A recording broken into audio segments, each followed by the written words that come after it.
Hello everyone, Bob here, and welcome to my quick review of Star Wars Episode 6, Return of the Jedi. Um, of the three films in the original trilogy, this is probably my least favorite, but I love it. I still watched it a bunch growing up. Video-wise, it is a major step up from Empire, but still doesn't rate as high as how A New Hope looked. Although it still has a lot of the same problems that the Empire 4K disc has. There's a lot of edge enhancement, a lot of digital noise reduction. There's a lot of detail in certain shots, and then in the next shots, just like at the beginning of the movie when Darth Vader's arrival at the Death Star, there are scenes where the Imperial uniforms and Vader's cape, you can see the detail quite easily. Then there's the next shot, two or three shots, it's kind of fuzzy. But it isn't as bad as Empire was. And if I was showing this to someone who isn't a videophile, they probably wouldn't notice. And again, videophile is who the 4K format's made for, so that's not an excuse. And the special edition footage still looks dated. Of course, because it was mastered in 2K, so it stands out like a sore thumb. The colors are great. The colors really pop. There's the matte paintings. They really stand out, and you can really admire the artistry that went into those. As far as the audio goes, it's another home run. It's thunderous, whether it's the opening or the space battles at the end.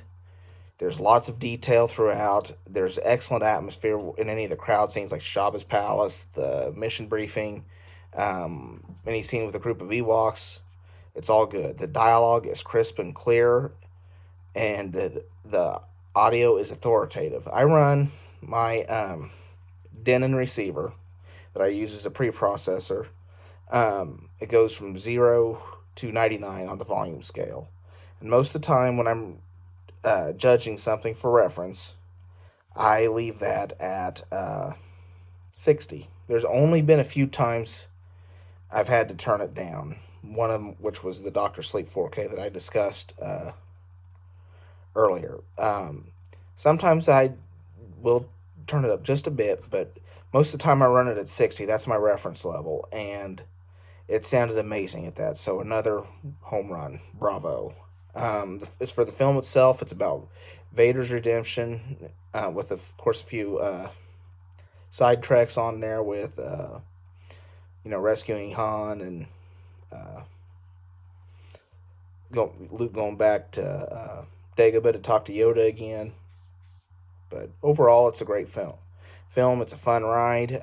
There are a couple of changes in the movie that have happened since the Blu-ray release, and to a certain extent the DVD release that I do have an issue with, but that won't be reflected in the final score I give this film.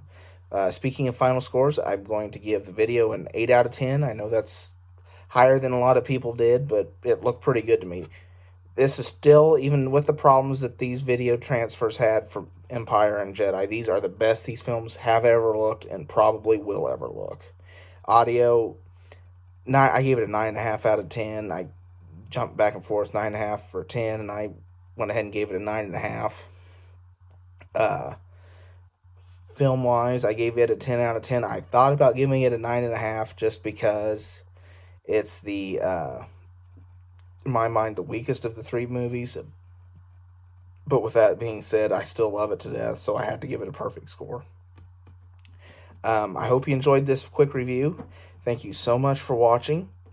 If you enjoyed this, please like, and if you enjoy the content on my channel, please subscribe, and feel free to follow me on Facebook and Twitter at Bob the Film Guy. And as always, thank you so much for watching. Thank you.